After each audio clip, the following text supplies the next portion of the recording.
couple of weeks ago, Nick gave a super interesting conversation on social growth and agency growth, and they're often tied way more together than you think. Nick, let's dive in. Let's talk about it. Dude, we were going off a little bit, so I'll backtrack on what we were just talking about. But basically, we were celebrating. This has been a great Q1 so far for new brands onboarded and interest. And I was talking briefly with a couple of people. They're like, "Oh, like how's churn?" Like we know one of our businesses, we saw a heavier amount of churn than anticipated, and I was like, "Why is that happening?" And then it goes back to like, okay, I don't think you always have to be looking for business, always have to be closing, always have to be bringing people in at least to some part of your funnel. And I was like, wow, this makes me realize and look back on when I was in Atlanta talking with Jake on how our agency got to where we are and how the growth got to where it is because people forget, like, I've been doing this for 8 years. Like, I've been sharing and talking for so long. You've been sharing and talking for just as long. I think you were doing the same thing 8 years ago with me on a different path of email or at this time, I think it was like Instagram automation. And I won't say it here, but like you were doing some interesting growth hacks. Yeah, that's a good way to put it. And I think one of the things that right where we were talking about before we hit record was like the stuff that we're winning on from today to what you're alluding to isn't because the stuff that we're doing today. It's the stuff that's accumulated over the past 3, 6, 9 months, right? All the things that we're doing today are going to compound in 3, 6, 9 months, right? So when people throw in the towel too easy and they're like, oh man, this is too hard. It's like, this is really hard. And we admit that. And it's why you have to just be consistent. And I pump out so much content. You pump out so much content. Yep. You don't know what's going to hit. You don't know what's going to resonate. And I know in your presentation, you kind of had some frameworks or some thoughts or some tips. Yeah. You mind kind of rapid firing on any of those? Dude, so I totally do. Yeah. Because you and I have an association to us as, this is exactly laid out. I was like, I have Nick, we have Chase. What Nick stands for, or what Nick chooses to share, allows him to have access to other areas of other people's lives that might have relation with me. Because everything we're sharing, we're trying to have relation. And somebody asked a really important question, like, how do you post and know like all these things consistently at all the times? And I go, there's a lot of tools out there that you can use to help you execute and help you distribute the content. But there's no tools that automate the engagement or no tools that automate like actually talking with the community. That's the part you can't automate. You can automate the messages going out, but how you and I use social is like, this is our way of like throwing up flares and being like, hey, what is someone going to resonate with? You, for instance, perfect example, you talking about Baby Shay, or talking about what you're doing as like a new father in this space. You're starting to speak into other business owners that have children or going on that journey with you. That was something we never talked about before. Myself, I have 2 French bulldogs that I'm obsessed with. I want other people to talk about their pets or animals. That gives me another attachment to them. So when you have like that baseline of core of like people who just enjoy Chase for Chase, people who enjoy Nick for just Nick, then it leads us in the second layer, which is we have our structure, right? Structure is the agency. We can talk about the brands that we have. We can talk about the services we provide. So we'll go on that another layer. So then you have Chase at structured going email, SMS, retention. Yeah. Shack at structured goes acquisition, search, content. So that gives us 3 other now pillars that we can go into. Then you look at it again, you go, cool. Now Chase has his newsletter and the courses and founder. Nick has course, founder, event. So then you have like these layers and layers of things that we go into, and we're not even getting into the interests that you and I have. We love building our own SaaS tool. We love building our own products. We care about, we write checks for businesses that we believe in. Like all these interesting things that people actually want or potentially want to engage in us with. That's a schedule of content that needs to be distributed on. Because I know you and I are super mindful. Like the amount of times, or even yesterday, I was like, hey, I think you should try some images with your LinkedIn posts, because I'm starting to see a little bit more engagement rather than just text stuff. It's important to look at that. Yeah. And I don't know if this was intentional or unintentional for you. I know for me, it was kind of unintentional, but I've always been Chase, the email marketer, and then, Boundless Labs in the past, and now Structured is a beneficiary of it, right? It's never been Chase plus Structured or Chase plus Boundless. So I've always preferred to build kind of as, an industry or kind of a topic. And I think the same as you. I think you're obviously a little bit more tied to Nick and Structured Social and Nick and Geek Out and Nick and Constant Creative than I am. But like, you're still more known as like Nick, the paid social, Nick, the creative guy, than the agency guy. And I think, at least in my mind, that's allowed us to be successful, because when people engage and retweet us and share and connect with us, they don't see us as competition, right? We are so openly and freely sharing that we kind of invite collaboration with quote unquote our competitors. Have you, when you think about yourself and your content, was that something that was like strategic, or was that kind of just a byproduct of just being so open, and whether people use us or not, as long as you're bettering and kind of educating, that's really checking the box for your goals? I think it started a little bit, and it was tough because listen, for how good it's been for me personally, it wasn't always amazing for everybody. I remember at Common Thread, Taylor and I had a discussion, and he was like, "Is it Nick? Is it Nick with Common Thread, or is it Common Thread's Nick?" And I go, I think it's Nick with Common Thread. So like at a time when it wasn't my company, wasn't my team. Yes, I was providing business. Yes, I was getting the name out. Yes, I was getting people to hear about me. But there was this pull back and forth, like, are you doing this for you, or are you doing this for the overall growth of the company? And at times it's both, but it also does serve me, right? Like, what it does for your brand. I know what it does for my brand. But I was really conscious of this, because you log on to social and you're not looking to, like, I'm not looking to engage with Igloo. Like, I don't want Igloo to message me and be like, yo, like, talk to me. But if it was some outdoor individual who has an Igloo, like, I might want to reach out to that guy, or I might want to have a conversation with them to get with it. And someone who did this really, really well is Josh at Snow Teeth Whitening. Like, this dude, he goes, I'm building in this space, and I built this product Snow, and I want to be associated with this product as someone who's building, to be viewed in a positive light for whatever reason. So I realized that it was easier for me to build around Nick Shackelford, the name, and have the other areas that I was interested in, because it allowed collaboration. Because now I can go work with like Lucid. Now I can go work with other agencies that like Shoelace or Motion, or these people, or VizCap or Motif. Like, Nick can go work with another agency, but Structure won't necessarily go work with another agency, because the general public, or the people, the clients, potential customers of ours, won't be able to discern the difference when it's just a guy to guy. Like, oh, that's easier for me to relate to. That's a human. He can do that. Yeah, Josh is an interesting example. I think why it worked for him is a couple of things. I think one is, like, when you think about Josh, and he really is Snow, and Snow really is Josh, right? They're really one and the same, and he's so tied to that. As they both rise, right? They both increase in value. The personal brand increases because he's built this, and then the actual business increases because Josh has done some cool stuff. I think it's easier for someone that has an e-commerce brand in a specific vertical like that, because his competitors are like Crest and Colgate and these people, and those are such big corporations that there's no face to it, right? So I think for Josh, it works in that reason.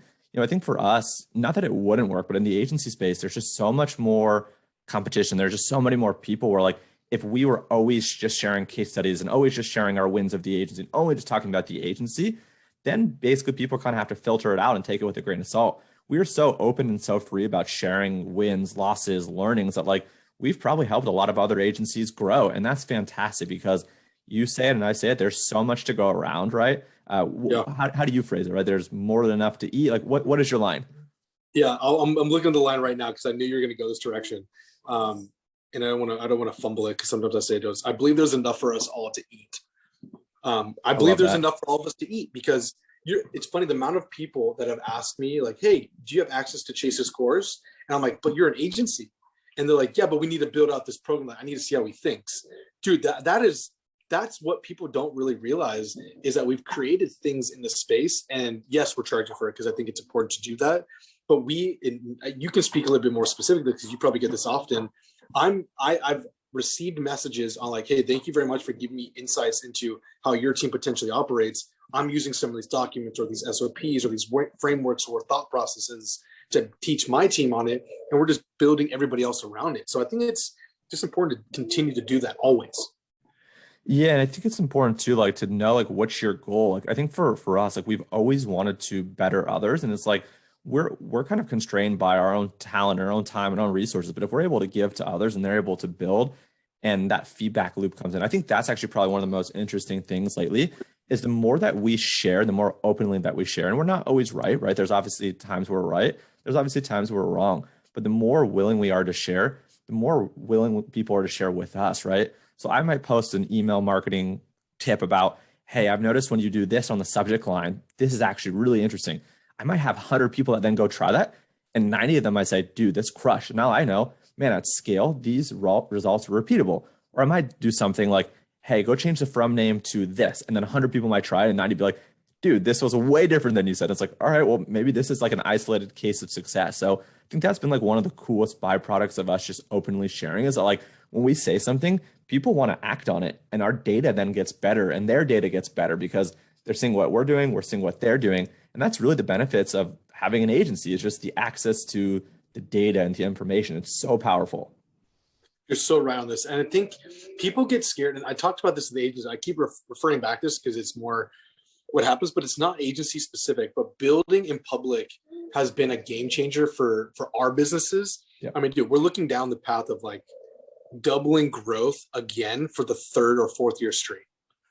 Like that, like we've in the arguably the hardest time for businesses to grow or people to find success. Like we're continually and consistently doing this. And I take it back to like, you can't break the moat that is Chase and Nick, that is structured and constant, that is like these things that we're building.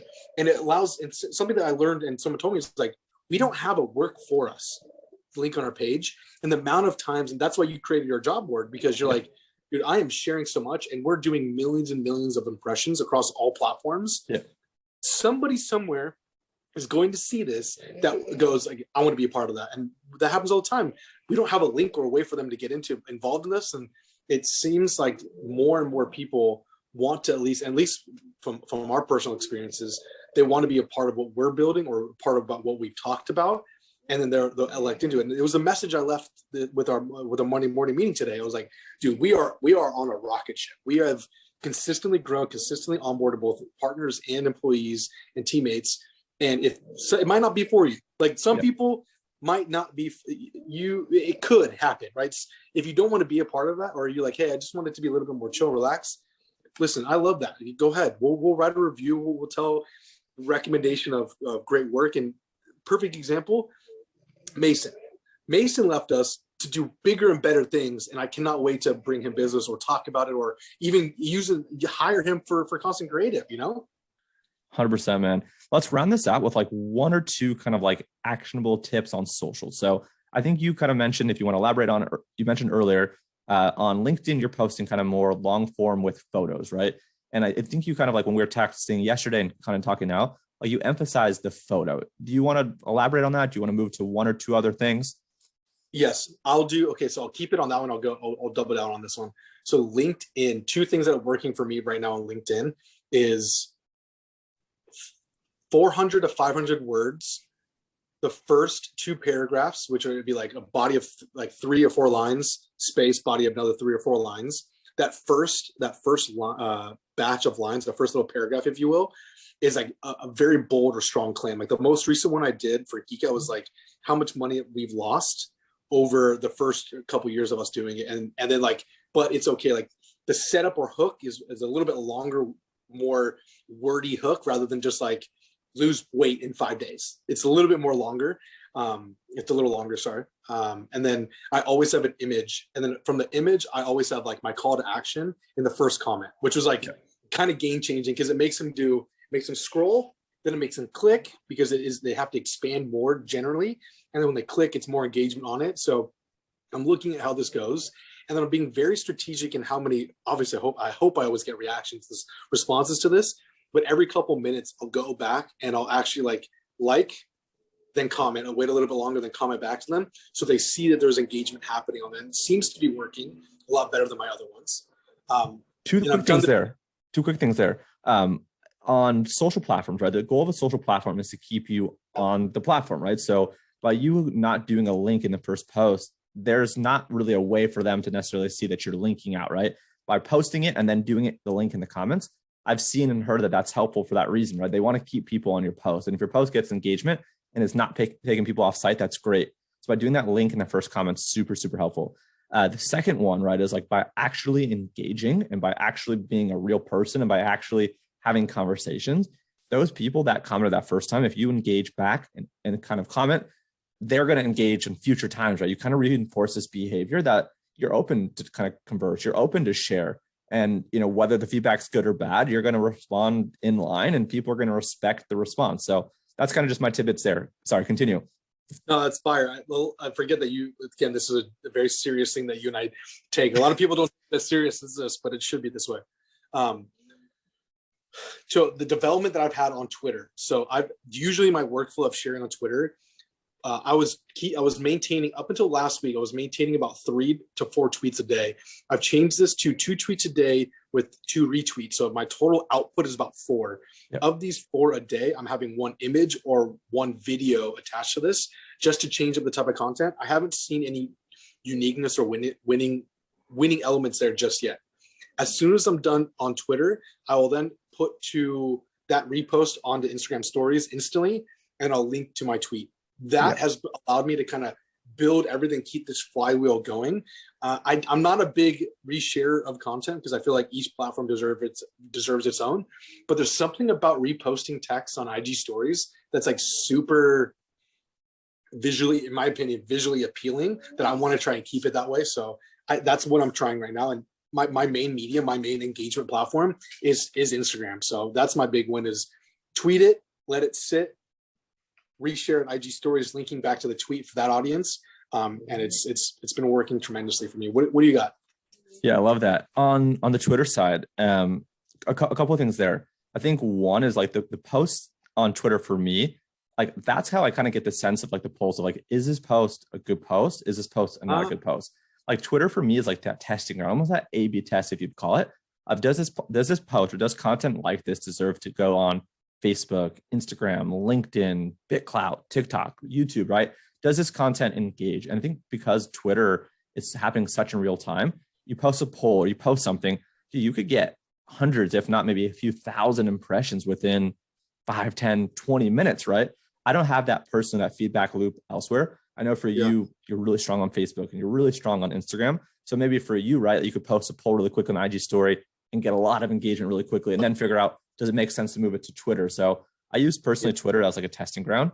Retweeting your own stuff after a couple hours, after it's gotten some engagement. I love that as well.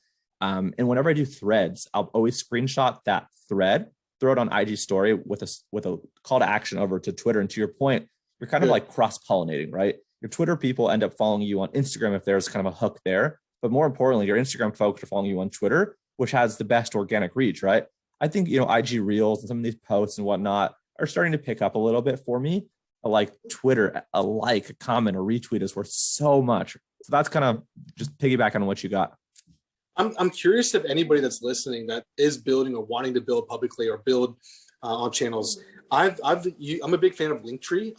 I've driven a bunch of sales. I like that where it links up to all my channels and the things I want to promote. But I wonder if there's other solutions out there that you guys like better or have or use or what.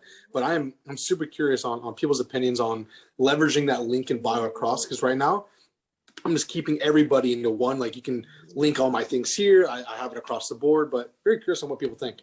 Yeah, I'd be curious to get people's feedback too. For me personally, someone on Twitter, dude, made me a free site on this thing called Card. It's like CARRD or something. Yeah.